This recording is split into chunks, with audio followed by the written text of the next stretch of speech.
Not unlike many parents in the North London suburb of Enfield, at around 9:30 p.m. on the night of Wednesday, August the 31st, 1977, recently divorced mum, Peggy Hodgson, heard rough housing from her children's bedroom at a time when they should have been asleep.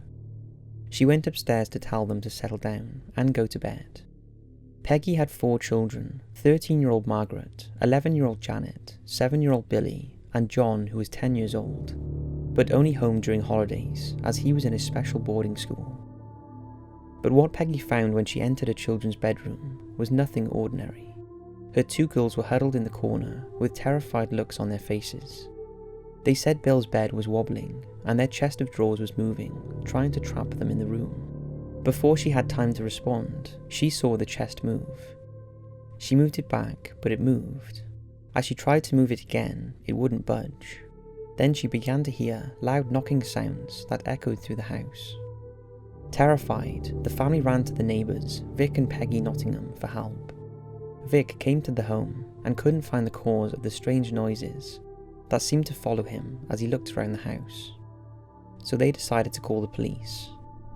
The police came to the home at 284 Green Street around 1 a.m. The officers witnessed the noises, and they checked the walls, the attic, and pipes without finding any explanation. While in the living room, they witnessed a chair move nearly 4 feet across the room, and saw the lights flickering. Although shocked, they concluded it wasn't a police matter and left. That was the beginning of the terror and haunting the family would experience for the next 18 months.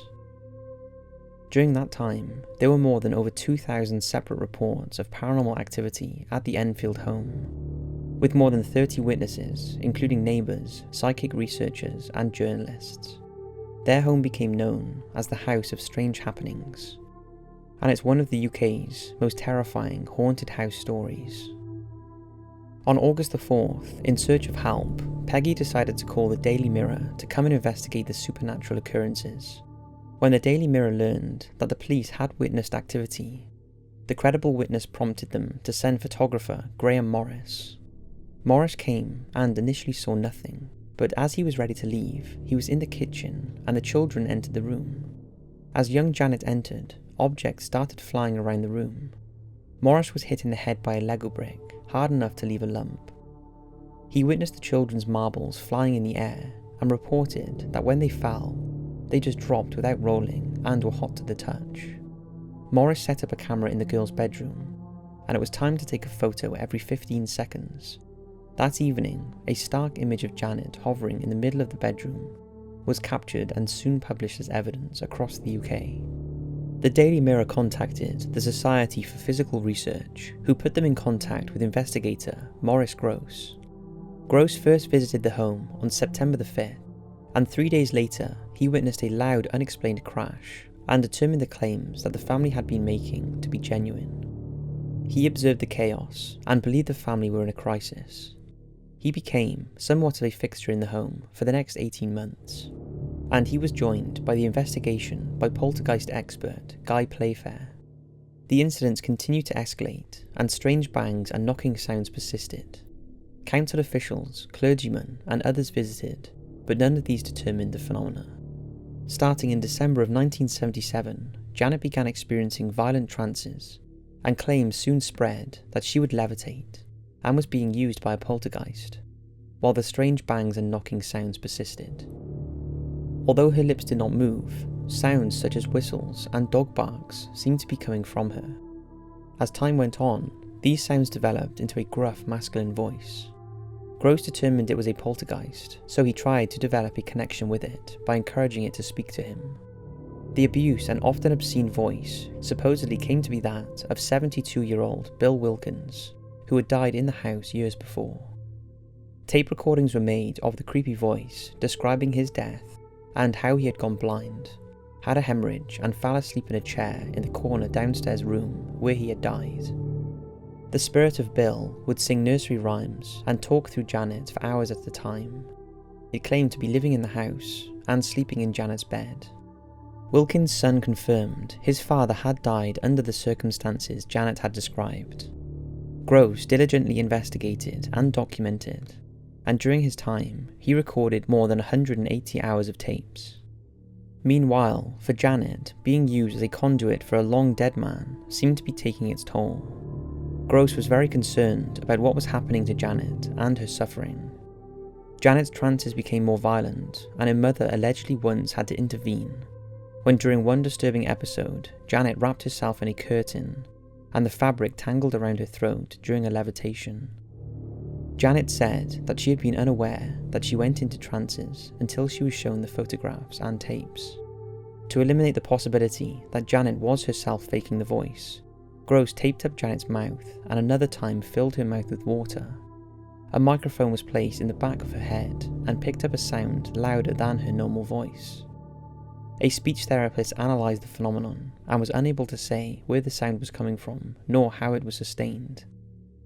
Early in January 1978, Margaret started to speak in a similar harsh voice, but without the same intensity or duration as Janet's. While the family was enduring the many strange occurrences, with small fires starting and extinguishing themselves without causing damage, strange written messages appearing on walls, and some apparitions seen, they often were subjected to various experiments and testing. One physicist, John Hasted, strapped Janet to a couch and twice found that her body increased in weight by 1 kilogram for around 5 seconds, and then returned to normal. He also witnessed a light bulb explode in a manner that was extremely rare. Another physicist, David Robertson, reported that Janet levitated, that a cushion teleported from inside the house to the roof, and that his hair was pulled as he slept alone on the floor of the front room. The girls were examined by a local psychiatrist, and Janet was given a physical and psychological assessment at London's Maudsley Institute by Dr. Peter Fenwick, but no abnormality was discovered. Janet was hypnotised and nothing unusual was found. The family also pursued various experts to end the torment. Medical doctors would prescribe medication to Janet to help her sleep. Mediums, healers and psychics were invited into the home, which did result in short-term calm for Janet. In the meantime, objects continued to shake, doors would open and close on their own, and the iron frame of a built-in fireplace was wrenched from the wall. Sometimes several phenomena happened at once, some were repeated during both day and night. The story attracted considerable press coverage in British newspapers, such as the Daily Mail and Daily Mirror, and has since been the subject of books, television documentaries and horror films. Janet was bullied at school and nicknamed Ghost Girl, and her brother was referred to as the freak boy from the ghost house, and people would spit at him in the street. Of course, many cast their doubt on the events, claiming the children were behind the elaborate hoax, and were faking their demonic symptoms.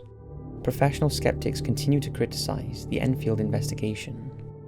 Grosse and Playfair conceded that Margaret and Janet had sometimes tried to trick them, but insisted these occasions were very few. When they did trick them, they were quickly caught and admitted what they had done. The emotional atmosphere at the house and in the neighbourhood, ranging from hysteria through terror to excitement and tension, made recording data sometimes difficult for Grosse and Playfair. While some called it a hoax, others considered it to be one of the most witnessed cases of supernatural activity to date. The ongoing knocking was one of the most chilling aspects of the case. It would run down the wall, fading in and out as it apparently played an unnerving game with the family, who would become so scared that they slept in the same room with the lights on, and even then would be hurled out of their beds at night. It later came to light that just before the activity started, Janet and her sister played on a Ouija board before the incidents began. The poltergeist seemed to suddenly silence in 1978, but did not leave the home. Peggy avoided publicity, but never changed her position about what she had experienced. She stayed in the home, still feeling a presence until her death from breast cancer in 2003. After Peggy died, not knowing the full history of the house, Claire Burnett and her 4 sons moved into the house.